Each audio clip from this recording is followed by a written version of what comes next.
J'ai l'impression que c'est Dark Vador que j'ai en face de moi, qu'elle va me tuer.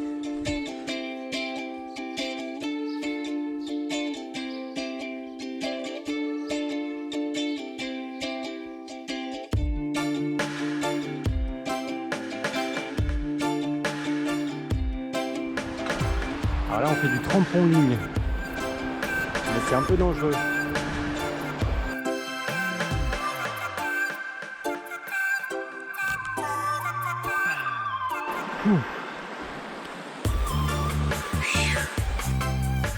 L'aventure débute en Ardèche, à bord de notre van Azimut, alias Mutmut. C'est le début de l'été. L'idée est simple, rejoindre le nord de la Scandinavie par les terres. Nous traversons les massifs du Jura et des Vosges avant de passer la frontière allemande, puis celle du Danemark. Au nord du pays, un ferry nous amène directement en Norvège. Nous prenons le temps de découvrir les paysages somptueux qu'offre ce pays. Une escapade dans un fjord, l'ascension d'un sommet côtoyant les glaciers, un soleil au bord d'un lac. Après un mois de vie en van, nous arrivons en Suède, à Emavan, où nous nous séparons d'Azimut. Commencent alors 700 km de stop en direction du nord du pays par l'unique route qui y mène. Au nord se trouve Abisko, le point de départ du Kungsleden, un trek traversant la Laponie suédoise jusqu'à Emavan.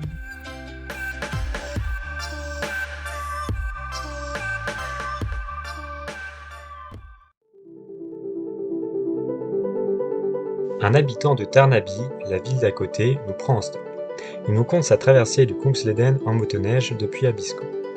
Nous rencontrons ensuite Niels et son camping-car à qui nous devons la réussite de ce stop. Le paysage est très uniforme, une route droite, des forêts de conifères de part et d'autre. Seules quelques rennes se délectant du sel présent sur la route viennent casser cette monotonie.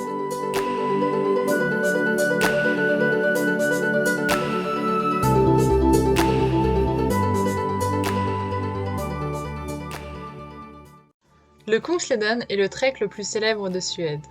Il a été créé à la fin du XIXe siècle dans l'objectif de rendre accessibles les paysages lapons.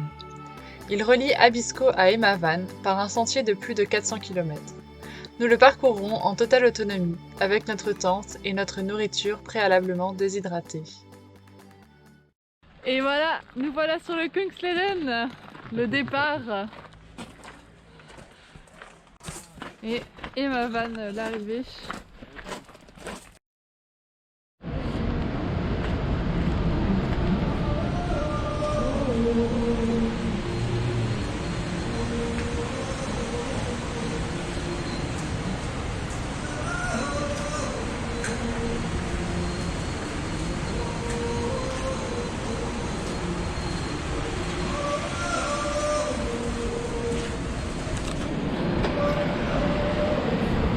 On quitte la civilisation. Salut les azimutés. Alors, on se fait un petit Kungsleden. On rejoint Azimut qui est loin de nous. Il nous manque déjà 440 km. On espère le revoir dans 18 jours.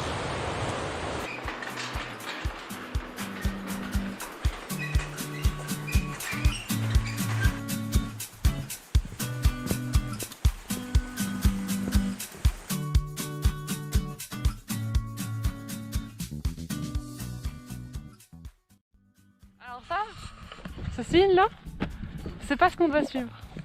Il y en a tout le long, mais c'est le sentier d'hiver. Donc des fois ça dévie un petit peu du sentier d'été. Mais on a la marque juste ici, Ah du oui. sentier d'été. Nous on a des points rouges comme ça.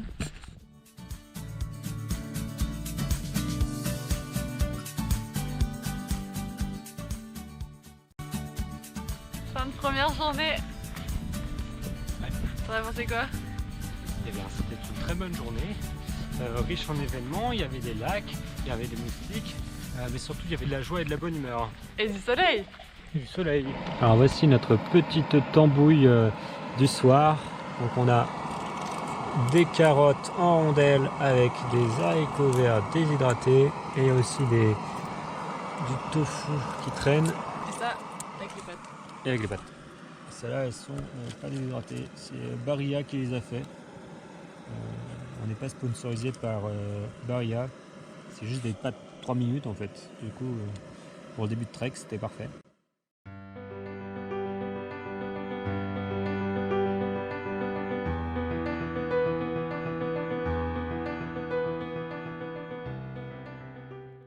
Bonjour, je m'appelle Guillaume. Alors nous voici au Kungsleden. Deuxième matin, Deuxième matin du Kungsleden. il fait toujours beau. Nous avons mangé de l'amarante avec des flocons d'avoine et des graines de lin et des amandes et des noix et de la poudre d'amande et des raisins secs Et du sirop d'agave. et des pommes. Putain, en fait c'est un super petit déjeuner tout ça.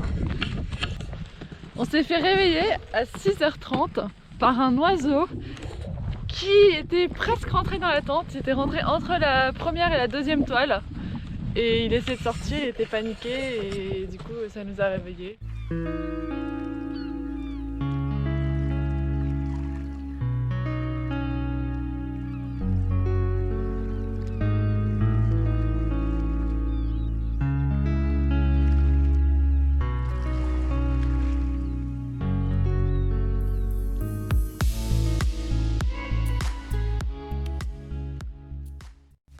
On peut sauter là? Ouais, Elle est trouble l'eau. mais potentiellement des rochers. Toujours des planches de bois, hein. C'est typique du Kungsleden. Sur le Kungsleden, il y a parfois des kilomètres de planches en bois. Vous avez les bonnes planches en bois qui vous aident à passer au-dessus des zones humides et les mauvaises, cassées, craquées, mouillées, à bascule, qui peuvent vous faire chuter. Celle-ci requiert plus d'attention et d'adresse. Il pleut, il vente, on fait la cuisine à l'intérieur. Alors aujourd'hui on fait couscous. Avec de la ratatouille déshydratée. On va voir ce que ça donne. Hop.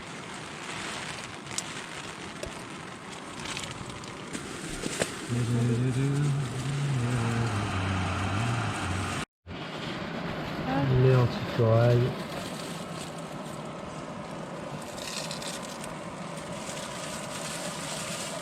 Pas trop. Voilà, comme ça c'est bon je pense. Ouais. T'as éteint ? Non.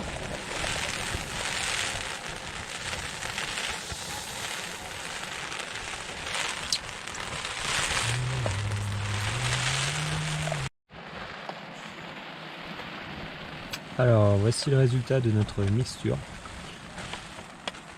Pas beau ça ? C'est magnifique. Et si on a encore la dalle, eh ben Tant pis. tant pis.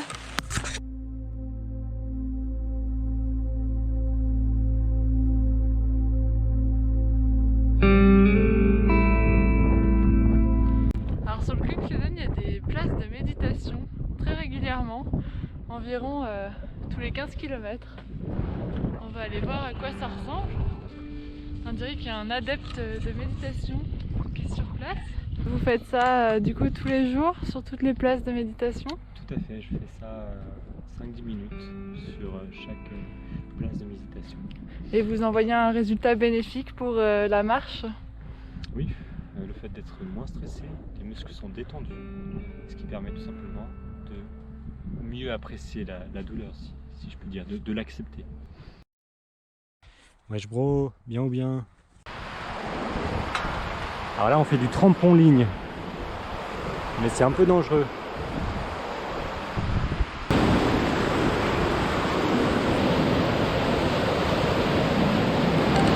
Tenue de pluie,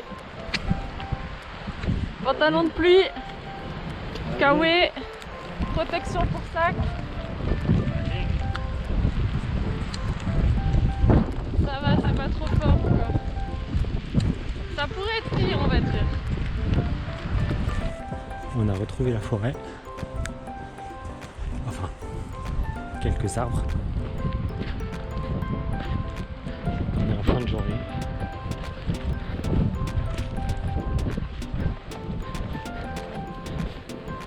Et ça commence à piquer. Attention, moustique à l'horizon. Ah, Alors Guillaume a trouvé un nouveau jeu. bah, on a que les cartes donc faut bien s'occuper. Ah, voyez-vous des insectes à l'horizon? Derrière vous, ne bougez pas. Ah. Alors ce matin on s'est réveillé avec 300 à 400 moustiques. au-dessus de la moustiquaire. C'est un peu flippant. Observez donc ce caca de renne tout frais. Donc voici des crottes fraîches d'élan. Alors la grande question, c'est à votre avis, les élans, comment ils font pour traverser? Est-ce qu'ils prennent le pont? Est-ce qu'ils se noient? Ou est-ce qu'ils trouvent une autre solution? Ils volent peut-être. Alors vous avez une semaine pour donner la bonne réponse.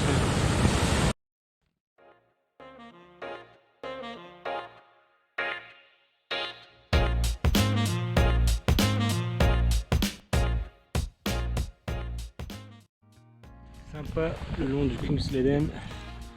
C'est ce petit truc là. Des myrtillers, donc des myrtilles. Donc quand on fait un trek en totale autonomie et qu'on va porter sa bouffe sur soi, avoir un petit peu de friandise comme ça vaut tout le chocolat du monde. Au loin se profile un lac annonciateur de traversée en barque. L'épreuve, si vous l'acceptez, est de ramer pour atteindre l'autre rive. Mais attention, vous devez toujours laisser une barque du côté que vous quittez. Ainsi, si vous partez alors qu'une seule barque est présente, il vous faudra revenir en arrière avec 2 barques avant de repartir à nouveau en laissant une derrière vous. Donc première barque qui nous attend juste ici. Des petits gilets. Please use life vest, they are here, very cold water. Ça a pris le mien?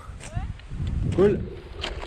Alors là on a de la chance par rapport à la météo, le vent peut-être aussi, on voit que ça pousse quand même vers la droite. Alors c'est parti, on commence le bateau. Isia aux commandes. Ouais, parce que faut tout que je fasse. Oh, n'importe quoi. Isia qui commence à s'énerver à cause de la pluie. Donc là on a mis les sacs de protection. On est trempé. Au bout de la moitié de barque, c'est mis à pleuvoir. Et là on est censé en ramener 2 autres pour revenir avec une. Ouf. J'ai l'impression que c'est Dark Vador que j'ai en face de moi, qu'elle va me tuer.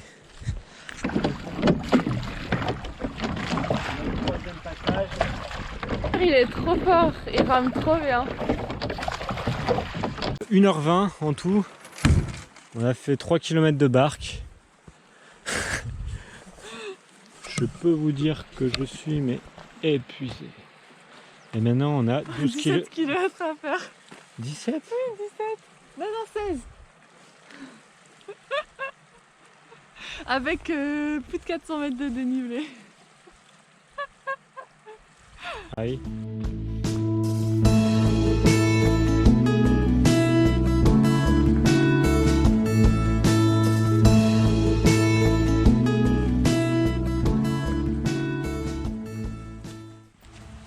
Premier matin où il fait si froid, ouais. Et le premier matin où on met des chaussures trempées. Et pas le premier matin où t'as toujours du dentifrice sur la bouche.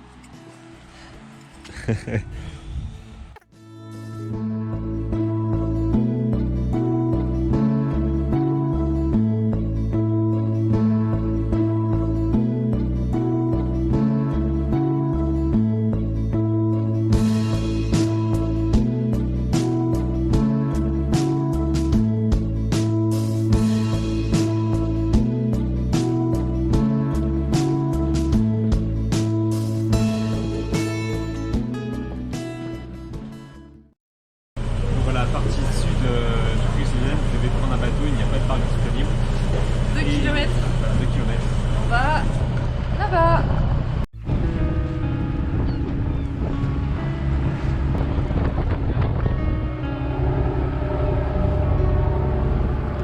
Nous arrivons en bateau par un petit pont et nous partons pour plus de 300 km de marche après avoir fait le tronçon nord.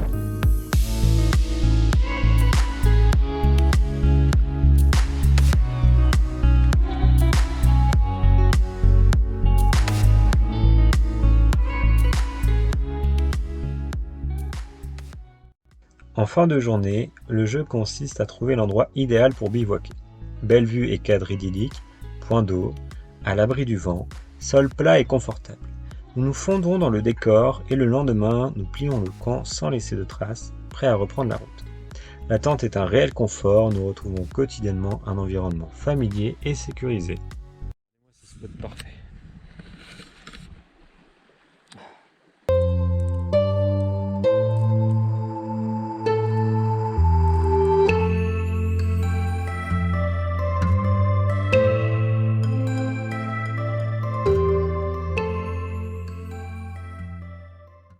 Grand moment de vérité, est-ce qu'il y aura 2 barques de disponibles pour les 3 km? Serions-nous? Oui, 2 barques. Donc nous n'avons pas à faire 9 km mais seulement 3. Des gilots de sauvetage. Hop, toujours bien se vêtir, c'est très important. Si vous ne savez pas nager, encore plus.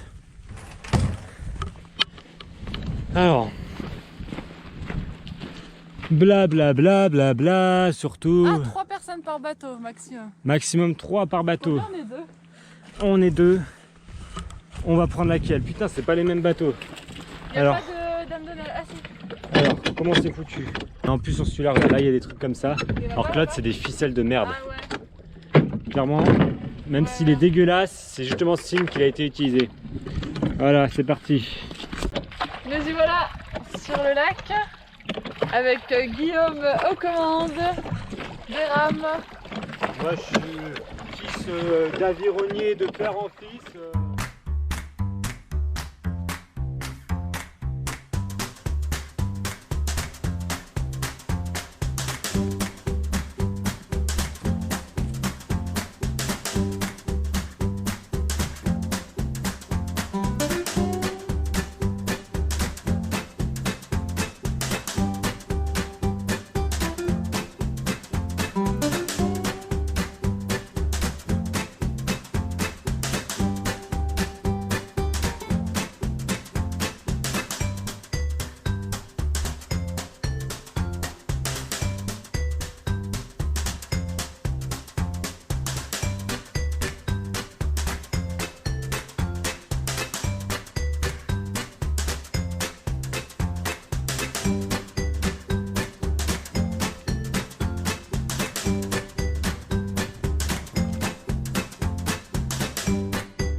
Nous marchons régulièrement parmi les bouleaux, reconnaissables à leur écorce extérieure blanc zébré et à leurs feuilles dentelées et alternes.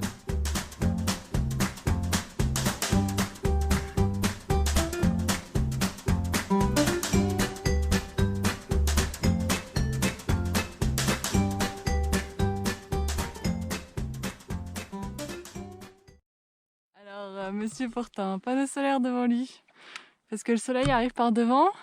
À chaque fois, on le mettait derrière sur le sac, sauf que en fait, il prenait jamais le soleil, donc c'est un peu bête. Ah ouais, parce qu'on va au sud. Et le problème, c'est que le soleil, il est toujours en face de nous. Et si on allait vers le nord, eh ben, on l'aurait dans le dos. Donc je vais le mettre devant. Pour traverser les grands lacs, il n'y a pas toujours de barques disponibles. À moins d'avoir votre propre bateau gonflable, il vous faudra payer des bateaux à moteur.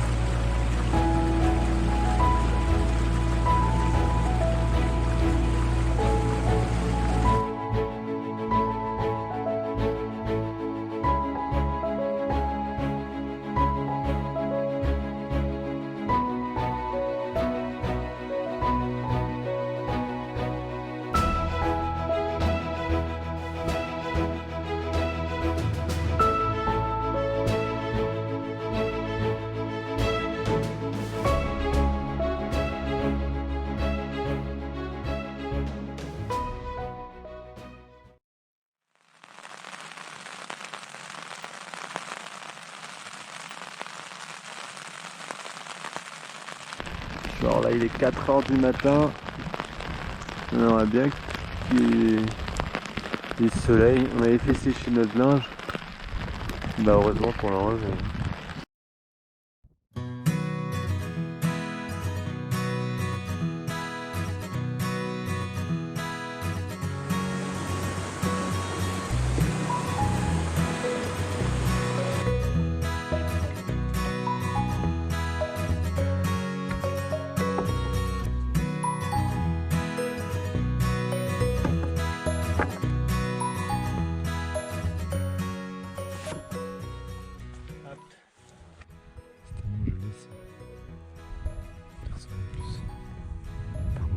plaisir. Et un troupeau de rennes.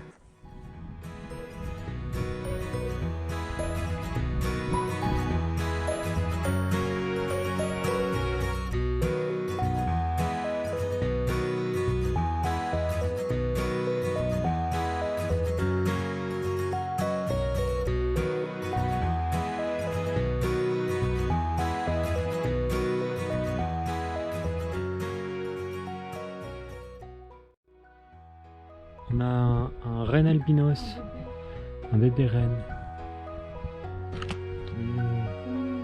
Trop mignon. Les hauts plateaux avec une végétation rase appartiennent au domaine des rennes. Aussi, quand nous traversons ces plaines d'altitude, nous divaguons du sentier pour chercher des bois. Les rennes font partie de la famille des cervidés. Comme les cerfs et les chevreuils, ils perdent leur bois tous les ans. Alors là, j'ai quelque chose de très important à dire. Je crois qu'on a passé la moitié du trek. Non, Ouais, déjà ouais, déjà. On vient de quitter le cercle polaire arctique. Donc il devrait faire chaud. Non, ça n'a aucun rapport, mais voilà. Petite info comme ça. Dernière rivière à traverser, 300 mètres en barque, sauf qu'on est Keblo, parce qu'il n'y a pas de barque. Et on a deux gentils samaritains qui vont Les 3 barques sont en face. nous apporter une barque. Guillaume rame sur le dernier tronçon. On a une passagère avec nous. Et heureusement, les autres ils ont amené 2 barques. Du coup, on n'aura pas besoin de faire 3 fois le trajet.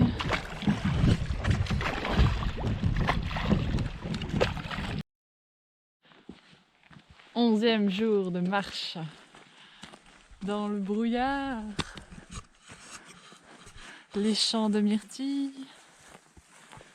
Et là, il reste un petit 150 km avant d'arriver jusqu'à Mutmut. 146 précisément. C'est pour ça que je dis un petit 150. 146 précisément.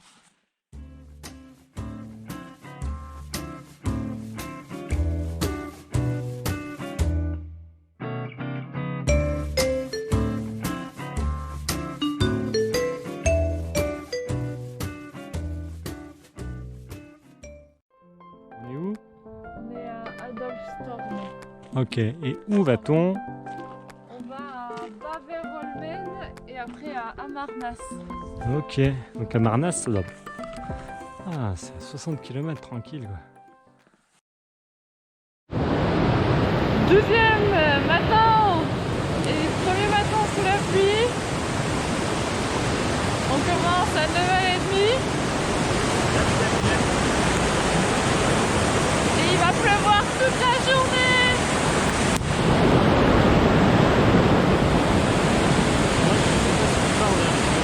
Objectif, ce soir être à moins de 100 km de l'arrivée.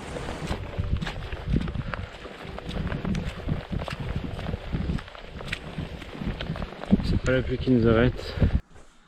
On a trouvé un petit abri, on fait un feu et on fait tout chauffer. Mais c'est un vrai sauna, il faut moins 50 degrés là-dedans, n'est-ce pas? Oui, n'est-ce pas? Et bon, tout est trempé quoi. Hein. Dehors il fait un temps Merdique. horrible. Donc voici notre cabane de fortune. C'est là où on va dormir. 13e journée. On a dormi dans le bûcher. On a un objectif énorme, c'est de faire beaucoup de kilomètres. 8 heures, 9 heures de marche. Pour rattraper le retard de hier. Pour arriver dans 4 jours À Mut, au van. Azimut, notre van.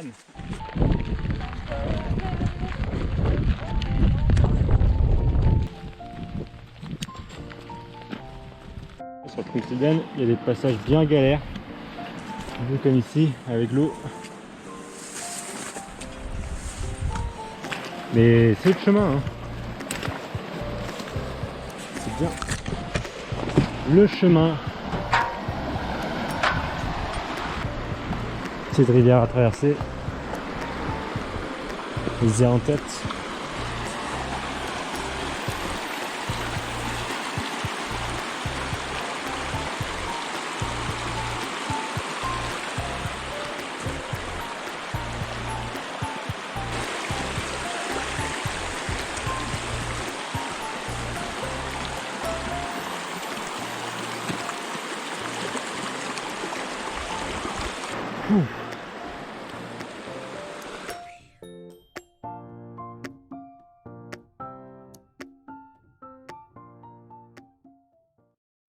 Le retour du beau temps.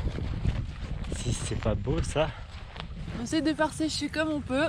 Dans la tente, il y a mon écharpe là-haut. Là suspendu, on a des gants, une culotte. De ce côté-là, on a une trousse à toilette. Et le pire, c'est les chaussures. Alors, oui, il essaie de les faire sécher comme ça. Je suis pas sûre que ça marche. Le vent est dans cette direction, ça va pas sécher, mais un minimum. Avant-dernier réveil, avant d'arriver avec ma vanne. On est à 47 km. On a eu la nuit la plus froide qu'on a eu jusqu'à présent. On est parti à 8h, il fait froid. On a froid. On a les pieds trempés. Les chaussettes trempées. On dirait que ça gêne, le nez frigorifié. On dirait que ça gêne d'avoir de glaçons aux pieds. Hey! Avec moi! Ah bah non. Alors dis-moi Isia, qu'est-ce que tu transportes? Je transporte une salade. Une salade. Une salade de carottes râpées et de concombres. Voilà. Ça hydrate tranquille. Et puis bien sûr on mettra du sel, du poivre et de l'huile d'olive pour que ce soit encore meilleur. Comme on dit, Tarna Jobro Arna.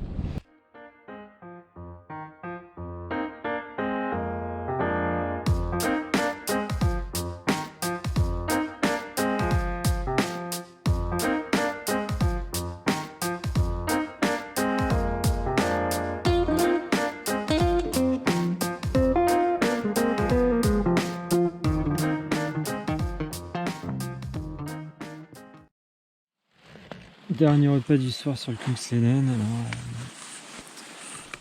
on fait les restes de champignons déshydratés. Et petit point en dessous. Hein. Petit point en dessous. Ratatouille également les restes. Et des noodles. Des noodles.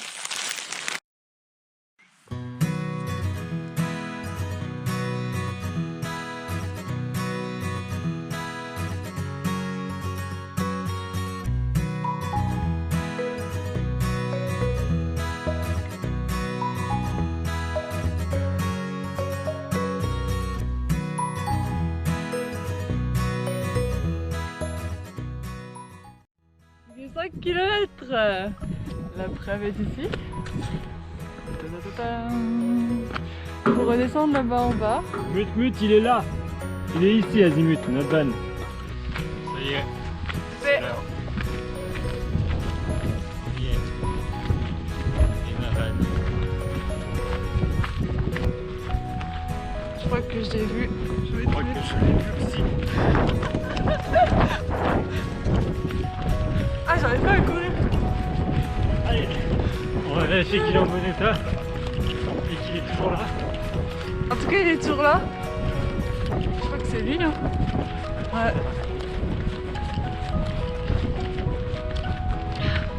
Alors, pas de vitre cassée. Pas de pneus crevés. Ah, voilà. Un de plus. Nous allons tester si le véhicule démarre après 16 jours d'inactivité. Est-ce qu'une souris aura rongé les fils? Oh, ça c'est bon ça! C'est 8 mètres ça! Ça part de là, maintenant à la bouffe!